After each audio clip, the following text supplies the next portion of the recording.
For those of you waiting for a trip to Japan to happen, this might be your sign. Here are some positive and actually negative reasons to give you the boost that you maybe need. First, money. Right now is the absolute most affordable time to travel to Japan. The Japanese currency, yen, is near historically cheap compared to the dollar right now. It's almost like everything in the country is at a discounted price. Hotels that I used to treat myself to for a weekend getaway in Tokyo that would be about $120 a night, I can now find for less than $70. The recent Japan travel ban's extremely detrimental effect on the hotel hospitality industry plays into this as well. And because finding accommodations is usually the most tricky and expensive part of me planning my Japan trips, I've been thinking strike while the iron's hot and experience this beautiful country on a budget while helping their tourism industry thrive again. And of course, the weekend extends to food, nightlife, entertainment, and domestic transportation. Second, but for the same reasons, another great reason to finally make your move on a Japan trip is because of so many establishments are giving deals to travelers to encourage you to patronize them. This past year, after the travel ban has lifted, I've seen restaurants, bars, lounges, and clubs offering discounts to foreigners or waiving the cover charge for entrance if you show your passport at the door as a traveler, specifically in areas like Golden Gai, which is a favorite retro nightlife area of mine in Tokyo. Honestly, this last reason isn't really much of a monetary incentive at all, but more so it made me happy, and I'm hoping it'll combat the notion that a lot of Japan is not welcoming to travelers. I get asked about that a lot actually, and it's something that I personally have almost never experienced. It does happen, and of course I would never want to discredit anyone's negative experiences.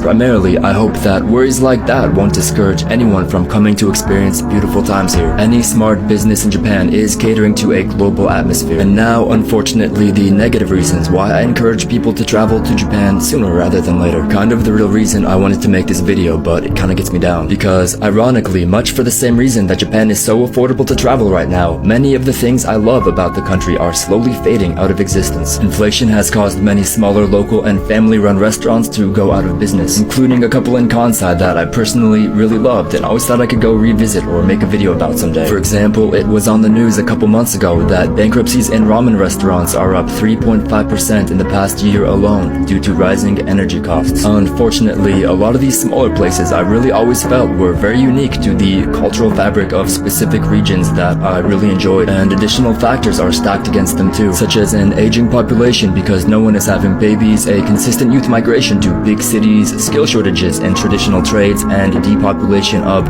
rural villages. Don't get me wrong, I think change is exciting and many cool new things are born into existence as well, but the reality is a Japan trip in several years from now will not be the same as a Japan trip more quickly. Anyway, I actually kind of wrote this as a message to myself to stop procrastinating on domestic trips I've wanted to take for years, like to visit friends' rural hometowns or to hit up smaller intergenerational food stands I've heard about. So travel safe and thank you for watching.